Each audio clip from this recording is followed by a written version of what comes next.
My family thought I was too dirty for their fancy Christmas Eve, but not for my minor paychecks, so I cut them off. Before we begin the story, take a moment to support us by liking, sharing, and subscribing. Your support means the world to our channel and helps us spread more shocking true stories to light. Now, let's get started. I'm James, 29 years old, and I've always been the disappointment of my family. I grew up in an upper-middle-class neighborhood in San Francisco, or at least that's what my parents wanted everyone to believe. They stretched every penny to keep up the appearance of wealth. My dad, a mid-tier financial advisor, strutted around like he was some Wall Street powerhouse, while my mom, an office manager, drained our bank account on designer knockoffs just to impress neighbors who didn't even care. Our house, a status symbol they could barely afford. Behind closed doors, though, it was a different story. Store-brand groceries, a house so cold in the winter you could see your breath, and cars held together by duct tape and wishful thinking. But as long as the illusion was intact, that's all that mattered to them. And then there was my younger brother, Ryan, 25 years old and the golden child. He was the one they pinned all their hopes on. The straight-A student, the captain of whatever preppy sport was trendy that year, the one bound for Stanford with a future that would finally make our family actually important, instead of just pretending to be. Ryan knew exactly how to play their game. He schmoozed my dad's work friends, could talk the fancy talk at dinner parties, and, most importantly, never embarrassed them. He knew how to blend in with the kind of people my parents so desperately wanted to be. Meanwhile, I was the black sheep. I got decent grades, but I wasn't winning awards. I played basketball at our public school, not some exclusive academy. And on weekends, I was in the garage, taking apart engines and putting them back together, covered in grease. It drove my mom insane. James, what will Mrs. McDoodle think if she sees you like that? As if Mrs. McDoodle gave a single damn about my oil-stained hands. They never said it outright, but I felt it every single day. Why can't you be more like your brother?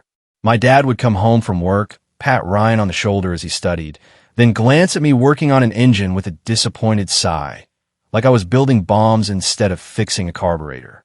And my mom? She wouldn't even introduce me properly. This is Ryan, my son. He's heading to Stanford. She'd beam. Then she'd wave a vague hand in my direction. And this is James. Nothing about my skills. Nothing about what I was good at. I was just there. An afterthought. But then came senior year. The moment everything exploded. I had gotten into UC Berkeley.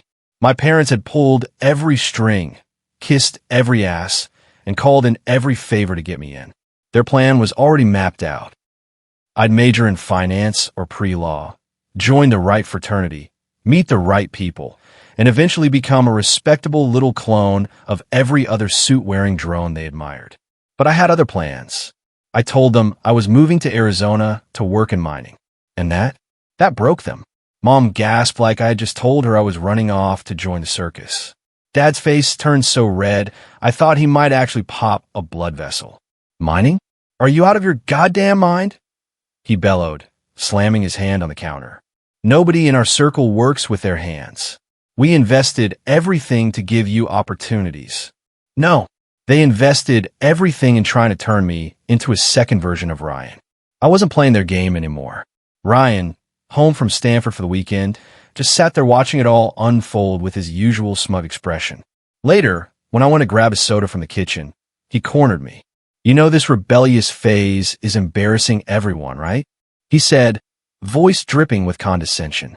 Just go to Berkeley, get the degree, and stop being a pain in the ass. That's when it hit me. Ryan wasn't just playing along with my parents' obsession over status. He believed in it. He genuinely thought this was how the world worked, that appearances mattered more than actual passion or hard work. So I packed up my truck, loaded my things, and got ready to leave. Mom sobbed dramatically. Dad gave me one last lecture about wasting my potential. Ryan didn't even show up. He was too busy with some fraternity party. The only thing he did, he sent me a text. Have fun playing in the dirt. Don't come crawling back when you realize you screwed up. I cranked up Metallica as I hit the highway and didn't look back. With every mile marker between me and San Francisco, I felt lighter.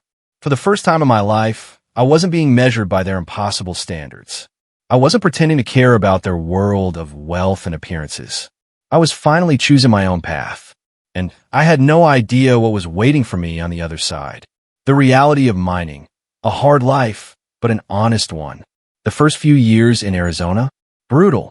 Mining doesn't care about your feelings. It doesn't care where you came from, who your parents are, or what school you went to. It just kicks your ass every single day. 12-hour shifts in conditions that would make most college boys quit before their first break.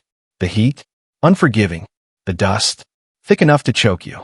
The air underground, so stale and heavy you could feel it pressing against your skin. And the danger? Real. One wrong move, and you're crushed under collapsing rock. One moment of carelessness, and a piece of equipment rips your arm off. My first day on the job, this old-timer named Hank took one look at me. Clean-cut city boy, soft hands, probably still smelling like my mom's fancy detergent, and just shook his head. Give him 2 weeks, he muttered to the shift supervisor. Loud enough for me to hear. He wasn't wrong to doubt me. That first month, I thought I was going to die. I come home to my tiny, barely furnished apartment, so exhausted I could barely move.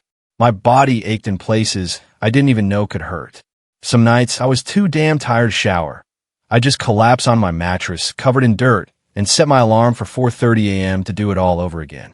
But pain turns into strength. The blisters on my hands became calluses. The muscles in my arms and back hardened. My body adjusted, and soon enough, I wasn't just surviving, I was keeping up. 3 weeks in, Hank finally nodded at me in the locker room. Still here, huh? That nod? That meant more than any A+ I ever got in school. Because in this world, respect wasn't handed to you based on your last name or your zip code. You had to earn it. The guys I worked with didn't give a damn where I grew up or what degree I didn't have. All they cared about was whether I pulled my weight, didn't whine, and had their backs when things got rough. For the first time in my life, I was being judged on what I did, not on some manufactured image my parents wanted to project. I busted my ass and moved up fast. Started as a basic underground miner, but I wasn't satisfied with just that. I got certified on every piece of equipment I could, worked double shifts whenever I could, and soaked up every bit of knowledge the old guys were willing to teach me. By 25, I was a shift supervisor. By 27, I was an operations manager. Turns out, I actually was good at logistics and business, just not in some sterile college classroom with professors who never got their hands dirty. The guy who promoted me, Mike, a grizzled veteran who had spent 30 years in the industry, told me straight up, "You're smart about the stuff that matters down here." Best compliment I ever got. And unlike my parents, I wasn't stupid with my money. While other guys were blowing their paychecks on new trucks they couldn't afford, I was saving every damn penny. I lived in the same tiny apartment, drove the same old pickup, and didn't waste cash on impressing people who didn't matter. After 5 years of grinding, I had enough saved to make some moves. I bought my own mining equipment, started consulting for other operations, bought into the company itself. And the money? It got serious. Like more than my dad ever made sitting in an office pretending to be important serious. But I didn't change. I didn't buy a mansion or start wearing Rolexes. I still drove my old truck, still wore my worn-out jeans, still went to the same local dive bar on Fridays. Because for the first time in my life, I actually liked who I was. And no amount of money was going to change that. My parents needed my money, but not me. Even after everything, I still visited my family a few times a year. Not because I needed their approval. I knew by then I'd never get it.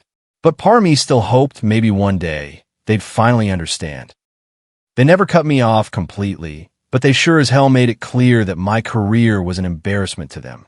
Dad would introduce me to his colleagues with an awkward, "This is James. He's, working in mining right now, but looking at other options." Mom? She'd leave college brochures on my bed whenever I visited. "Just in case you ever change your mind, sweetheart." Ryan, of course, had his usual smug attitude. "Manual labor must be getting hard on your body by now." "Huh," he'd say with fake concern. I just rolled my eyes. What else could I do? They were still my family. And I still wanted to believe, deep down, that eventually they'd see I wasn't a failure. Then something happened. Word got out that I was successful. Not just getting by, but actually making it. And suddenly, the phone calls started coming in. First, it was Mom, sweet, curious, asking about how things were going in Arizona.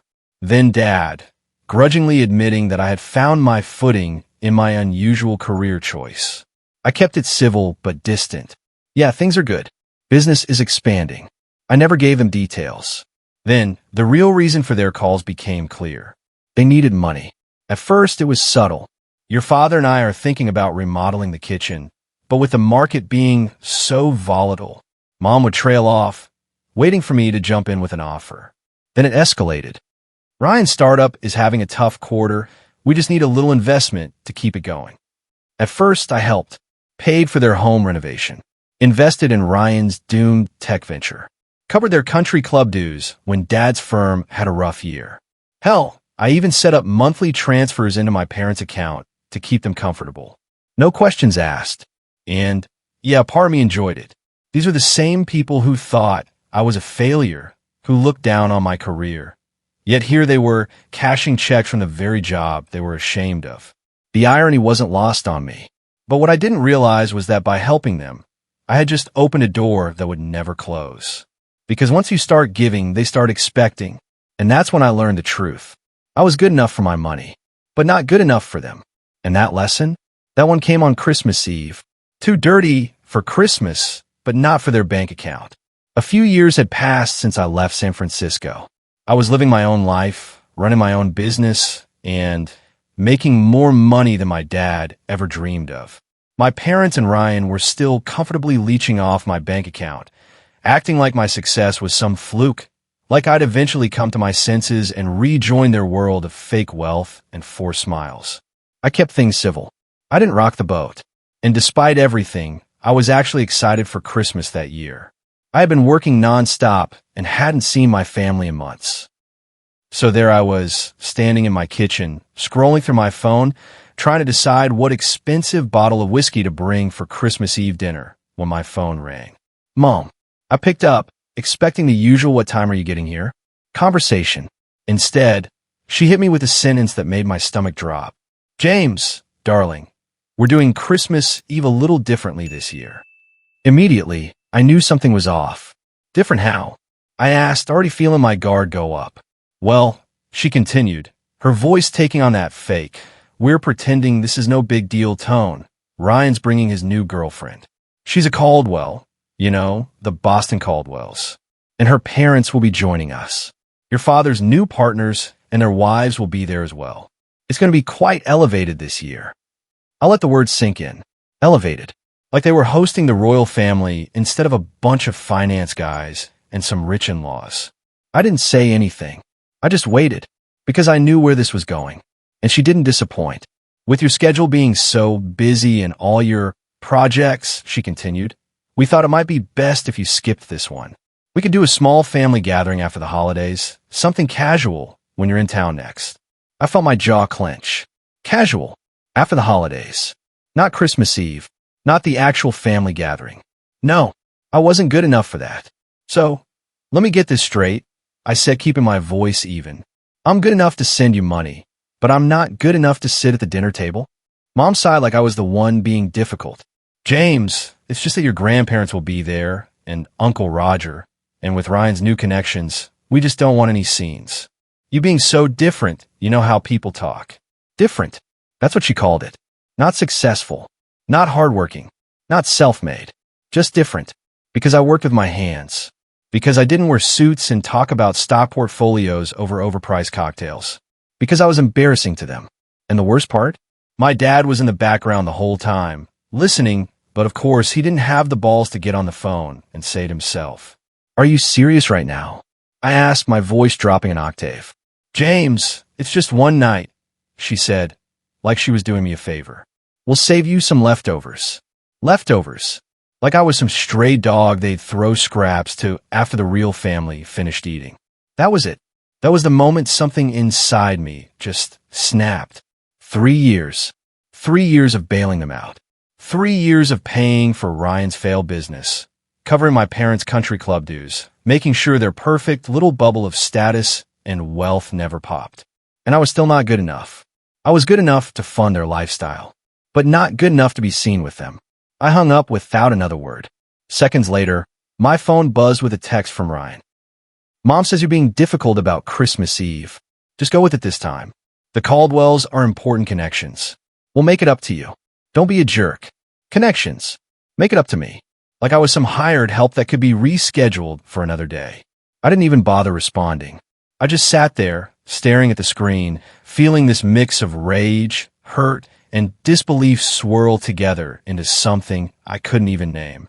After 20 minutes of trying to calm down, I grabbed my keys and drove out to one of our mining sites. I needed to be around real people. People who worked. People who built something with their own hands. People who didn't measure your worth by the cut of your suit or the balance in your bank account. That night, I called Mike. I told him what happened, venting to the only person who would get it. Mike, being Mike, reacted exactly how I expected. They did what? He practically shouted through the phone. Jesus, man, that's some next-level bullshit. Apparently, I'm not polished enough for the fancy Caldwells, I said, trying to laugh it off. But I knew I sounded bitter. Mike didn't hesitate. Screw him. Spend Christmas with us. I opened my mouth to protest, but he kept going. Sarah's cooking enough food for an army anyway, and the kids would lose their minds if Uncle James doesn't show up with fireworks. That hit me harder than I expected. No hesitation. No awkwardness. Just immediate inclusion. You sure? I asked. I don't want to crash your family time. Are you kidding me? You are family, dumbass, Mike said. Besides, Sarah would kick my ass if I didn't drag you over. Just bring those steaks from that fancy butcher you like. And just like that, I had a place to go. A real Christmas. With people who actually wanted me there. A Christmas that actually mattered. Christmas Eve at Mike's was everything a holiday should be. Their house wasn't some luxury estate with chandeliers and marble floors. It was a little older, a little messy, filled with warmth and laughter instead of stiff, forced conversations. The Christmas tree was slightly crooked, covered in a mix of store-bought ornaments and the kind of handmade decorations kids bring home from school. The smell of roasted ham and cinnamon filled the air, and Christmas music played from a Bluetooth speaker that kept cutting out. And you know what? It was perfect. The second I walked through the door, Mike's kids tackled me like a linebacker. Uncle James, did you bring fireworks? Can we do them now? Did you see what Santa brought early? Both of them talking at a mile a minute, trying to drag me in opposite directions. Meanwhile, Sarah, Mike's wife, pulled me into a quick hug. Thank God you're here. Mike's been trying to carve the ham, and it looks like he's performing surgery on it. Please rescue dinner before he ruins it. No pretense. No small talk about stock portfolios or property values. No careful tiptoeing around status or appearances. Just people who were genuinely happy to see me. Mike's parents were there too, retired, living a quiet life in Phoenix. His dad immediately pulled me into a conversation about some new mining equipment he'd read about in a magazine. His mom actually asked about my work, and, even better, she listened to the answers. They all did, because here, I wasn't an embarrassment. I wasn't the less successful brother. I was just James. Dinner wasn't served on fine china. The mashed potatoes had lumps. The gravy was a little thin. The kids kept sneaking vegetables to the dog when they thought nobody was looking. And for the first time in years, I wasn't forcing myself to sit through Christmas. I was enjoying it. After dinner, Mike and I escaped to the backyard with drinks, setting up the fireworks I'd brought for later. The desert night was cold and clear, stars stretching across the sky in a way they never did in foggy San Francisco. Mike cracked a beer and gave me a long look. You're quiet tonight. I shrugged. Just thinking about your bullshit family? I let out a dry laugh. Something like that. Mike set his beer down and turned to me. You know what the problem is, right? Enlighten me. You've made it too easy for them, he said, cracking his knuckles. They get to look down their noses at you while dipping into your wallet whenever they want. Maybe it's time they actually had to choose between their fake-ass image and their financial comfort. Something in my brain clicked. He was right. I had spent years trying to buy my family's respect, funding their perfect little world while they still saw me as beneath them. I was done. I didn't say anything else, just nodded, because I already knew what I had to do, cutting them off for good. That night, after I got home, I sat at my desk and pulled up my banking app. For the first time, I actually looked at all the automatic transfers I'd set up. The monthly supplement for my parents' overpriced mortgage. The quarterly investment into Ryan's black hole of a startup. The country club dues they somehow stretched to pay. The credit card payments that kept their lifestyle intact. Grand after grand, just bleeding out of my account every month. And for what? For parents who didn't even want me at their Christmas table? For a brother who thought I was a joke? Enough. Without hesitation, I canceled every single transfer and auto pay. Then I called my financial advisor. I need you to stop the disbursements to RC Ventures, I said, referring to Ryan's company. The second I hung up, I felt something I hadn't in years. Light, like I had finally put down a weight I didn't even realize I'd been carrying. I knew there would be fallout, but for the first time, I didn't care. The fallout came fast. It took exactly 3 days for all hell to break loose. The amount of time it took for Mom's credit card to be declined during one of her shopping sprees. I was in a meeting about expanding one of our mining sites when my phone started blowing up. I ignored it until we wrapped. Then I checked. 6 missed calls from Dad. 3 from Mom. About a dozen texts from Ryan. Each one more panicked than the last. Dad called first. The second I answered, he skipped the fake pleasantries and went straight into rage mode. What the hell do you think you're doing? Your mother was humiliated today. Of course. That was his real concern. Not, hey, is everything okay? Or did something happen? Nope. Straight to, Mom couldn't buy her designer handbags today, and it's your fault. I kept my voice calm. Yeah, about that. I decided to stop enabling. Enabling? James, don't be ridiculous. You owe this family. I cut him off. No, I don't. Silence. Since I'm not good enough to sit at your table, I figure my money isn't good enough for your expenses, either. Dad stammered, grasping for some kind of control. This is childish, he snapped. You can't just cut us off because your feelings are hurt over one dinner invitation. I laughed. It's not about one dinner, Dad. It's about years of you treating me like I'm something to be ashamed of, while happily taking my money. I hung up before he could respond. Seconds later, my phone lit up again. Ryan. I answered, already knowing how this would go. Are you out of your goddamn mind? He hissed. Do you have any idea what you've done? Forced you to run a real business instead of a money pit. I suggested. Ryan sneered. You think you're better than us now because you got lucky playing in the dirt? You think your dirt money impresses anyone who matters. And there it was. The mask was off. The contempt they had always felt for me, laid out in the open. You ungrateful piece of shit, Ryan snapped. After everything this family has done for you. I laughed. Everything you've done? Like what? Mocking me my entire life? Looking down on me? Using me for my money? Silence. You're making a huge mistake, Ryan warned. I smirked. Watch me. And then I hung up. For good. The aftermath. No more guilt. No more games. For the first few days, I felt weird. Not guilty exactly. More like I was waiting for the other shoe to drop. I had been financially supporting my family for so long that cutting them off felt almost unnatural. Like I had yanked out a tumor, but was still bracing for the pain. But something strange happened. By the end of the first week, I started feeling free. I wasn't waking up to passive-aggressive texts from my mom. I wasn't checking my bank statements and seeing thousands of dollars bleeding out for people who saw me as less than. For the first time in years, my money was my own. And even better, my life was my own. I buried myself in work, pouring all that wasted energy into something that actually mattered. We were expanding operations to a new site, which meant long days, tough negotiations, and meetings with government officials. I thrived in it. Then, one night, Mike stopped by my office. He leaned against the door frame, arms crossed. You look like shit. I snorted. Thanks, man. Just what I needed to hear. He stepped in and shut the door. All right, let's hear it. You still feeling like an asshole for cutting them off? I exhaled, rubbing my jaw. I don't know. I keep wondering if I was too harsh, you know? Mike nodded. Can I give you some advice? He said, leaning forward. From someone who had to cut off his own brother a few years back. I motioned for him to continue. That guilt you're feeling? It's programming.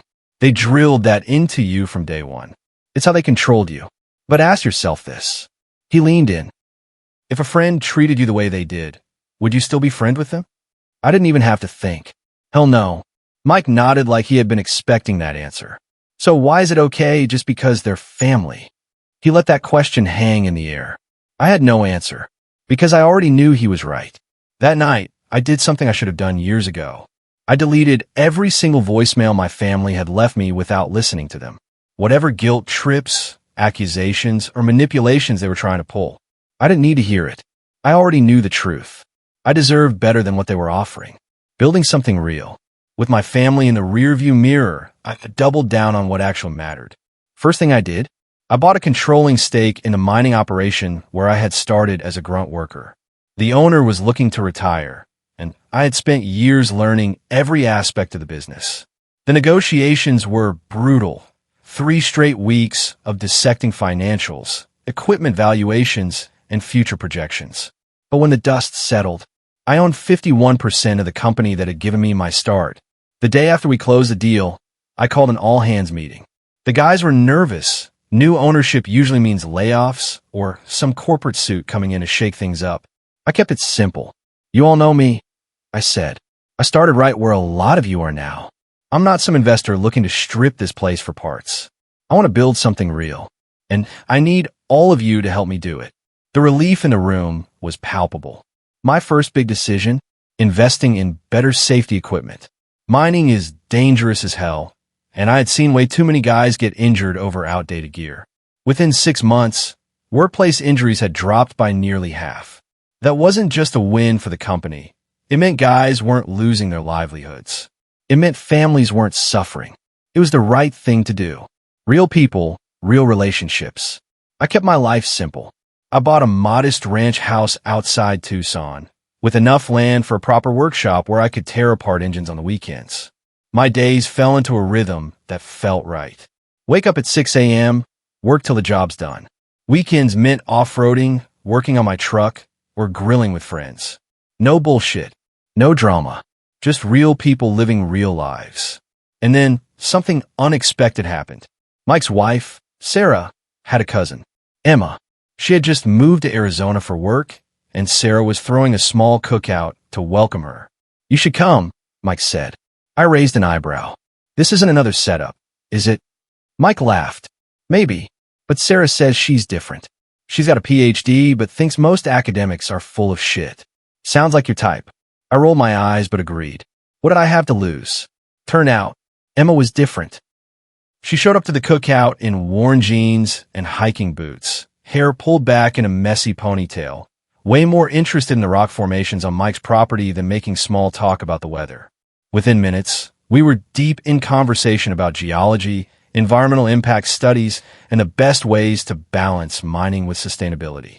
And she asked casually, "So, your family, they must be proud of what you built." I let out a short laugh. Not exactly. I cut them off a few months ago. Long story. Emma nodded, like she understood. Mine wanted me to be a doctor or a lawyer. They couldn't understand why I wanted to play in the dirt for a living. I blinked. Same. She sipped her beer, smirking. Good for you. Life's too short to keep toxic people around, even if they're blood. That sentence hit me harder than I expected. No guilt trips. No, but they're still your family bullshit. Just understanding. For the first time in my life, I was with someone who saw my worth, without me having to prove it. Emma and I kept talking that night. Then we kept talking after that. Weeks turned into months. Months turned into something real.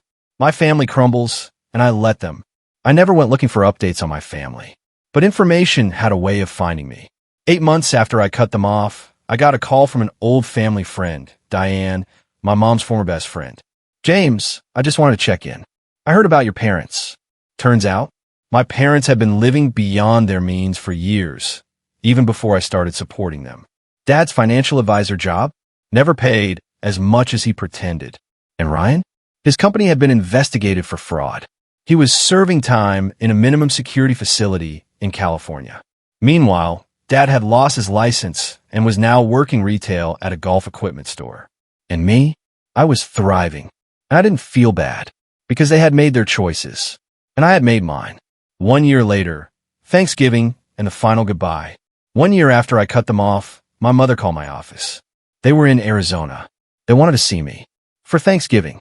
I should have said no, but I was curious. So I met them at a restaurant, and for the first time, I saw them for who they really were. Broken, desperate, looking for bailout. But this time, I didn't give it to them. And as I walked away, I realized I had finally won.